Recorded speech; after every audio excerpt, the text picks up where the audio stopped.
जय हिंद फ्रेंड्स, मैं पुष्पेंद्र कुमार आप सभी का फ्यूचर स्टडी ग्रुप में स्वागत करता हूं। देखते हैं, जैसे कि आज जानते हैं कि आज हमारे इतिहास की एक महत्वपूर्ण तिथि है जो आज हम आप सभी समझ रहे हैं कि 23 मार्च 2023 आज डेट है 23 मार्च 2023। इसी के संबंध में हम आपसे कुछ बातें करेंगे कि हमारे इतिहास में एक महत्वपूर्ण घटना आज ही के दिन घटित हुई थी जो पूरी तरह से इतिहास को झकझोर करके रख देती है, जिनमें से हम आप सब लगभग जानते होंगे कि आज के दिन क्या घटना घटित हुई थी। जैसे कि आप थोड़ा सा हम पहले जान लेते हैं कि आज ये मार्च का जो माह है, ये मार्च का महीना अक्सर ये क्रांतिकारी महीना चल रहा है। जैसा कि आप जानते हैं, कुछ समय के पहले हमने गांधी इरविन समझौते को देखा जो 5 मार्च 1931 को संपन्न हुआ था। महात्मा गांधी और गांधी यानी लॉर्ड इरविन के मध्य, जिनके मिलन को श्रीमती सरोजिनी नायडू जी ने दो महात्माओं का मिलन कहा था।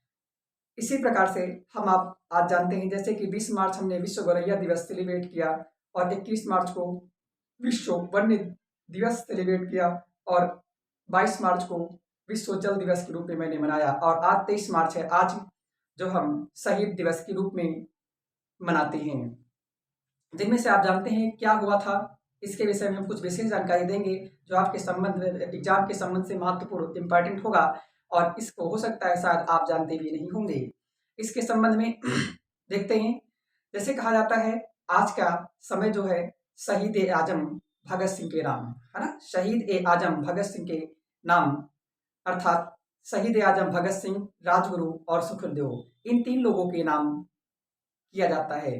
जिनमें से देखते हैं कि कुछ एग्जाम के महत्वपूर्ण ध्यान में रखते हुए दीवान ए आजादी अर्थात इन तीनों लोगों की जो आजादी के प्रति दीवानगी थी उसी के नाम से टाइटल रखा गया है। तो लिखा है शहीद ए आजम भगत सिंह, राजगुरु और सुखदेव, इन तीन महत्वपूर्ण क्रांतिकारियों के विषय में हम जानकारी आपके संबंध में साझा करेंगे। जो महत्वपूर्ण क्रांतिकारियों में से तीन नाम शुमार हैं, जिनमें से जानते हैं इन्होंने क्या किया था।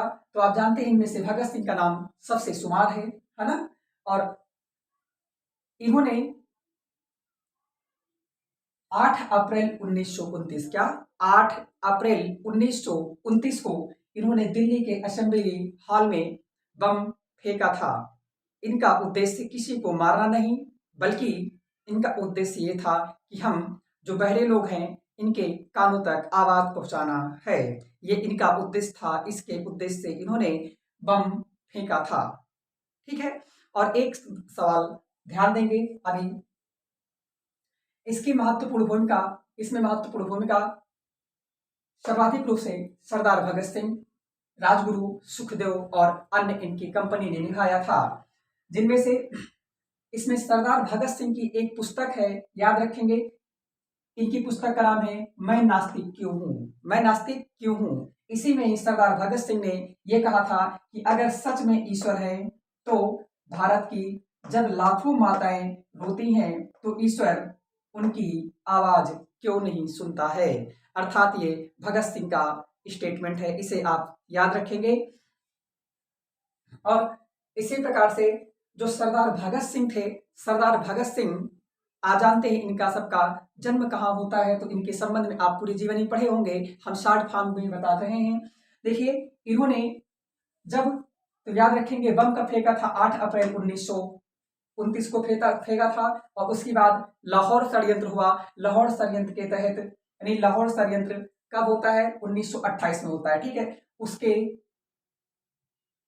तहत इनको दोषी करार देते हुए 23 मार्च 1931 को लाहौर के सेंट्रल जेल में इनको फांसी दे दिया गया। लेकिन ध्यान रहे 24 मार्च 1931 को इनकी फांसी तय होती है, लेकिन देश में इनकी लोकप्रियता के चलते अंग्रेजी हुकूमत तंग आकर के इनको एक दिन पहले फांसी दे देती है, अर्थात 23 मार्च 1931 को लाहौर के सेंट्रल हॉल में। ठीक है, इस बात को ध्यान रखेंगे। इन्हीं लोगों ने लाहौर षड्यंत्र केस को अंजाम दिया था। आपको बता दें कि वो लाला लाजपत राय, जिनकी आप जानते हैं साइमन कमीशन का विरोध करते हुए लाठी मार करके हत्या कर दी गई थी, उसका बदला इन्होंने लिया था। ठीक है,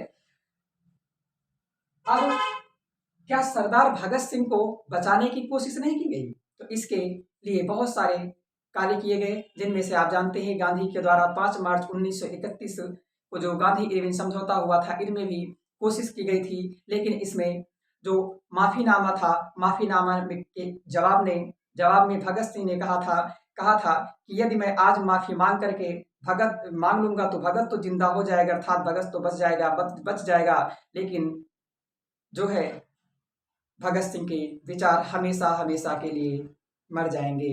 इस प्रकार से इन्होंने फांसी स्वीकार किया, माफीनामा नहीं। ठीक है, और बचाने की कोशिश किसने की थी? तो एक नाम शुमार आता है, उनका नाम याद रखेंगे, दुर्गावती बोहरा। कौन? दुर्गावती बोहरा। दुर्गावती बोहरा एक ऐसी नायिका है हमारे इतिहास में जिन्हें अक्सर इतिहास में अमिट माना जाता है। ठीक है, और इनकी चर्चा ज्यादा नहीं की जाती है।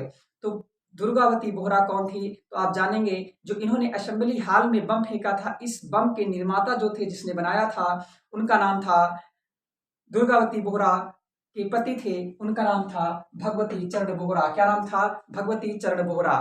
इन्होंने उन बमों को बनाने की जिम्मेदारी ली थी, जो है पेशे से इंजीनियर हुआ करते थे।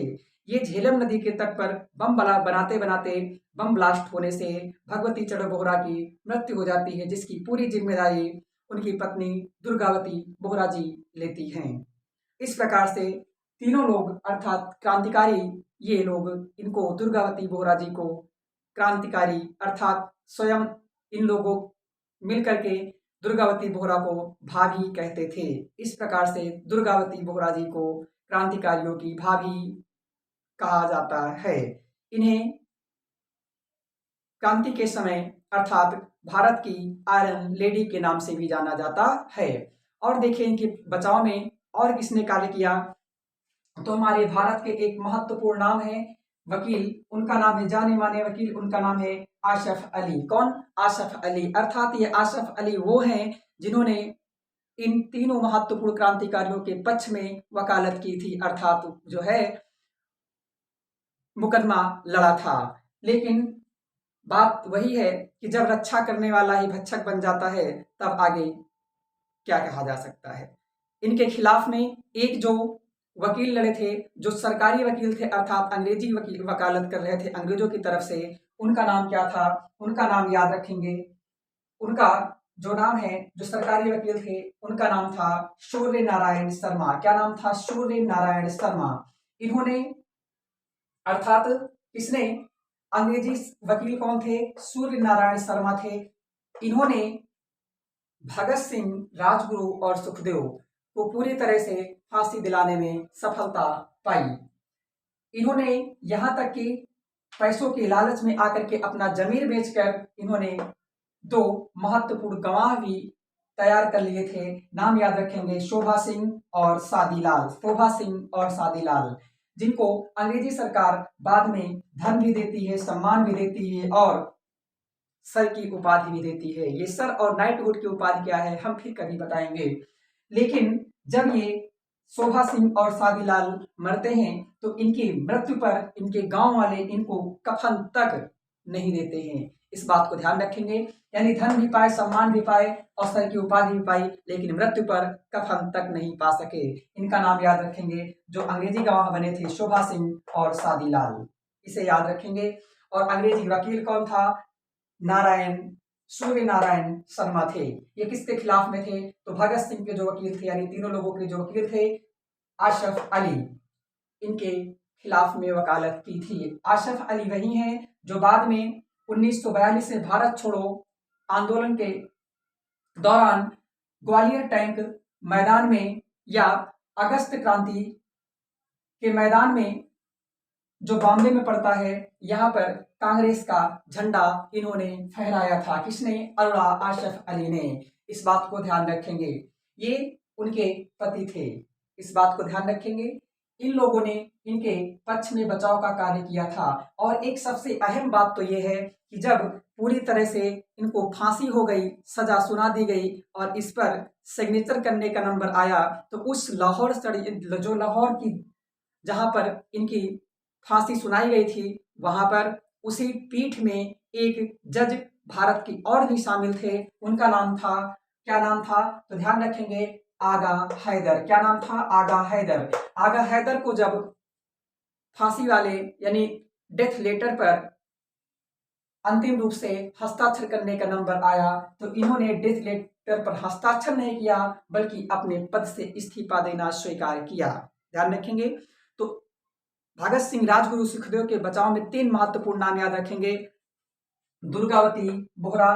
दुर्गावती बोहरा ने तो यहाँ तक भगत सिंह, राजगुरु, सुखदेव को बचाने के लिए अपने मंगलसूत्र तक इन्होंने बेच दिया था।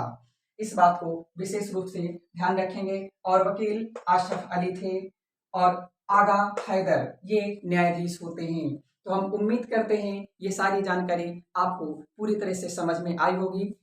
इस बात को आप विशेष रूप से ध्यान रखेंगे। अगली जानकारी हम फिर लेकर के आएंगे। तब तक के लिए धन्यवाद।